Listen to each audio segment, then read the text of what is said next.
Hoover. My name is Jonathan from Mrs. Ryan's class. Here are headlines.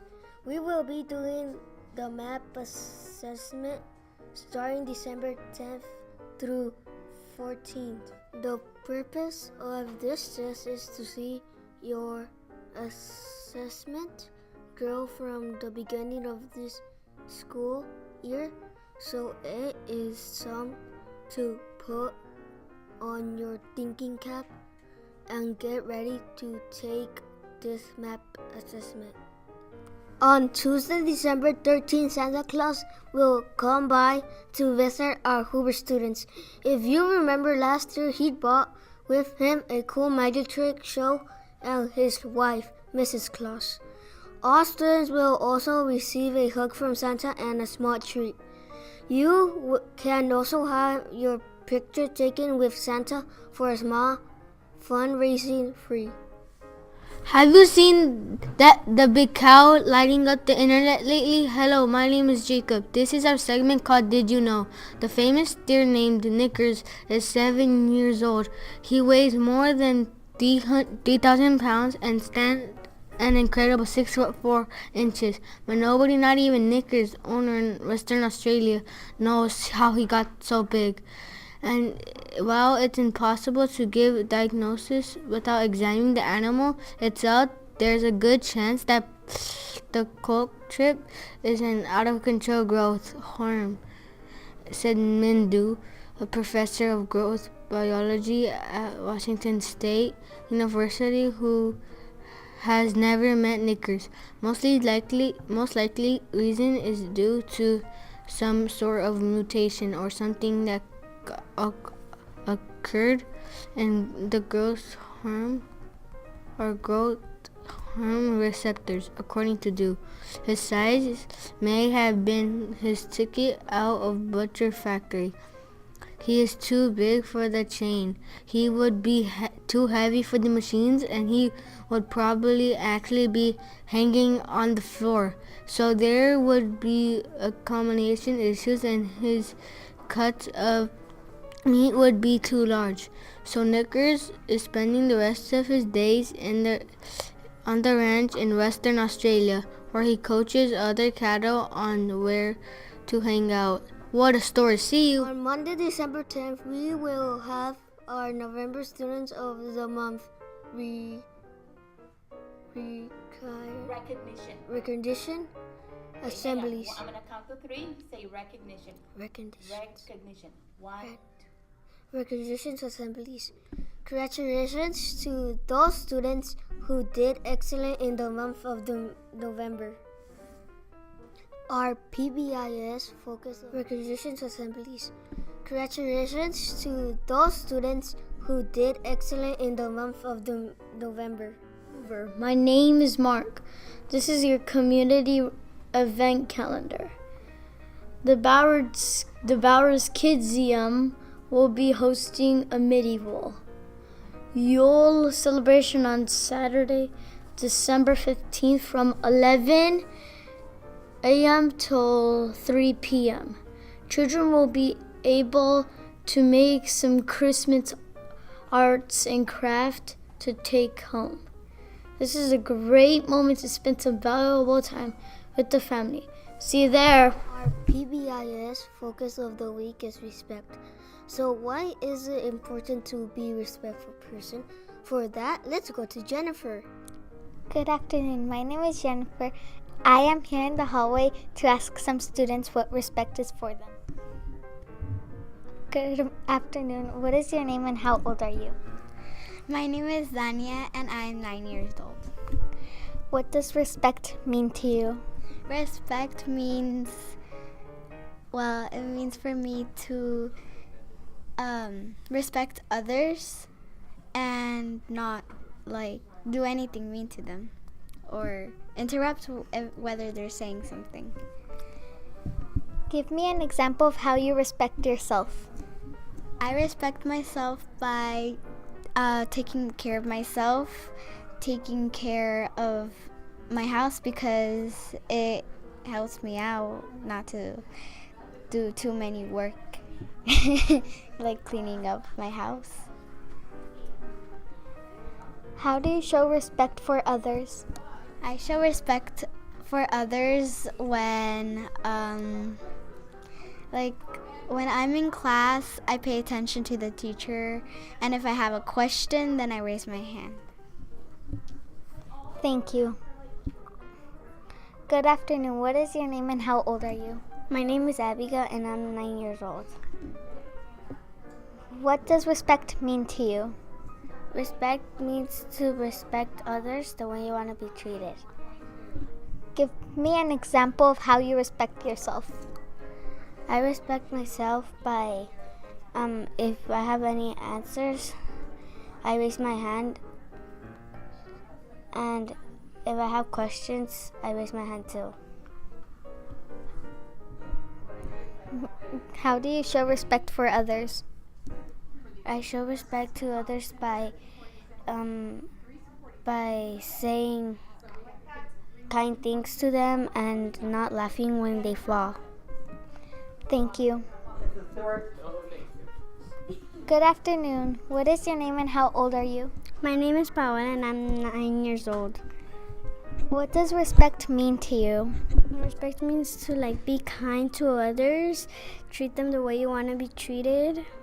Yeah. Give me an example of how you respect yourself. I raise a hand when I have a question or I have to say an answer, and I don't interrupt the teachers or anyone who's talking. How do you show respect for others? I help them up when they need help, and I don't make fun of them. Thank you. Good afternoon. What is your name and how old are you? My name is Somar and I'm 9 years old. What does respect mean to you? By not talking when people are talking. Give me an example of how you respect yourself. By brushing my teeth and going to sleep early. How do you show respect for others? By not calling them names and not saying mean things to them. Thank you. Here's Kevin to talk to us about respect. What is respect and how do we see it? Respect is how you act, how you feel about someone. Having respect for someone means you think good things about who a person is, how she acts. You can have respect for others and you can have respect for yourself. Respect is how you treat someone. Showing respect to someone means you act in a way that shows you care about their feelings and well-being. Showing respect for others includes things like not calling people mean names, treating people with courtesy, caring enough about yourself that you don't do things you know can hurt you. Examples of what is respect is: you are quiet in a library to show that you are care respect. Others need to read with interruption. You follow your parents' rules to show them you care how they feel about the situation. You don't call people names because you respect their feelings. You don't hit or otherwise hurt people because you respect their feeling well. You dress, speak, and act in a way that shows you care about what you know is right and safe because you respect yourself and your well-being. You don't interfere with other people's right to look, think, or act differently than you because you respect their feelings and well-being. So what is respect? Respect is thinking and acting in a positive way about yourself to others. Respect is thinking and acting in a way that shows others you care about their feelings and their well-being. My name is Kevin. Remember to always respect each other. NASA's InSight spacecraft made it to Mars on November 26th. The landing ended a 3 million mile journey that lasted more than 6 months. The InSight touched down on the surface of Mars without any incidents. In other words, it was a perfect landing. The 800-pound spacecraft will stay in one spot for the next 2 years. InSight will study the red planet's interior. One of its tools will dig 16 feet underground to measure the planet's heat. Another will listen for Marsquakes. Scientists will use data to collect insight to create 3D images of Mars. The images could help them understand how our solar system formed 4.5 billion years ago. This has been your science reporter. My name is Oscar. Hoover Hornets. My name is Maria Rosales and I work here at Hoover Elementary as an instructional assistant. Today we have a very special guest. He was my 5th grade teacher at Garfield Elementary. He was one of the most wonderful 5th grade teachers that I've ever met. He made 5th grade teaching very interesting, enjoyable, and exciting. He always went above and beyond to motivate his students. My most memorable moments at Garfield Elementary School were with Mr. Lofink. And here he is. My name is Dania. I am here with the visitor from the district, Mr. David Lofink. Good morning, Mr. Lofink. Thank you for coming here and visiting our school. Good morning. My producer tells me that you work at the district. May I ask what your job is and what you do there? Yes, I'm a curriculum specialist in education technology. So you know those Chromebooks you use in class? That was the work I've been doing with Chromebooks and a lot of electronics like iPads, things like that, and how we use them in the classroom and how they work with your new language arts and your new maths programs you use. So I help with that. Tell me about how you got into your line of work. Well, I am a teacher, but I taught at Garfield Elementary for 15 years. And before that, I was a librarian for 4 years in the district. But I've always loved technology since I was young. And so when this job came up, I applied for it and I got it, and I've been super happy. I love this job. Do you like your job? Love it. It's the best job. What did you think you were going to be when you grew up? That's a hard question because you're always changing, right? Your ideas of what you want to be. But when I went to college, I was hoping to be a newspaper reporter. What did you want to be when you What did you want to be when you grew up? No, that newspaper reporter, which I really wanted to be, and then I changed my mind and did some other things. And then I decided that a teacher was what I really wanted to be.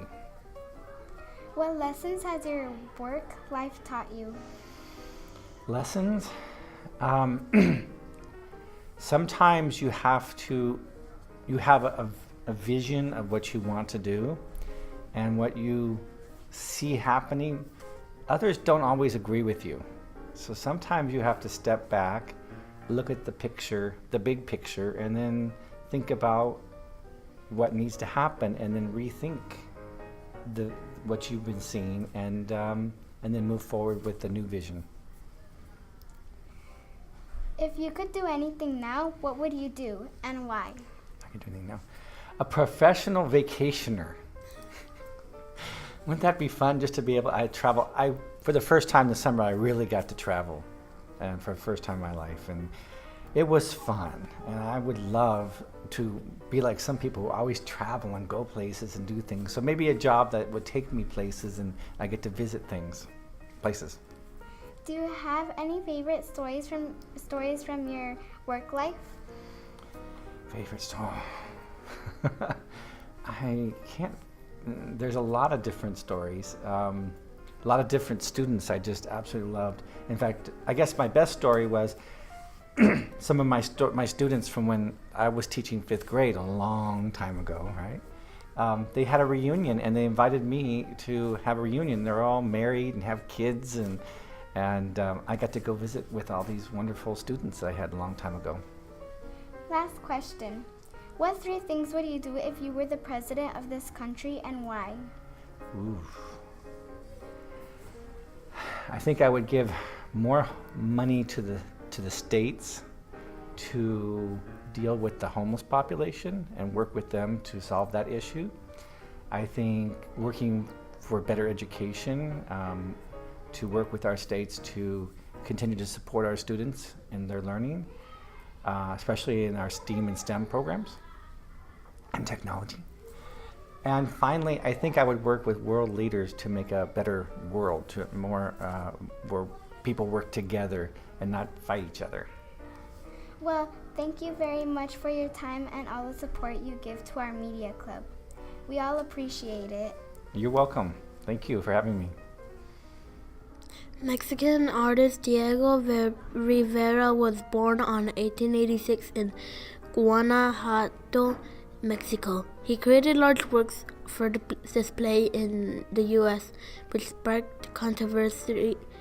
In 1933, his fresco "Man at the Crossroads" was removed from Rockefeller Center in New York City amid claims it included a figure resembling Soviet leader Vladimir Lenin. Following these controversies, he was denied further commission in the U.S., although his work remained popular in Mexico. Diego Rivera was married to Frida Kahlo in 1929. Frida was an iconic figure in the world of Mexican art. My name is Maximiliano Lorenzo, and this has been your Month in History. Good morning, Hoover. This is your quote of the week. Kindness is the language which the deaf can hear and the blind can see. This quote comes to you from Mark Twain. Mark Twain was an American humorist, journalist, lecturer, and novelist who acquired an international fame for his travel narratives. His most famous books include The Adventures of Tom Sawyer. My name is Natalie. This has been our episode for the week. On behalf of Miss Ryan's class, my name is Jonathan. We'll see you next time!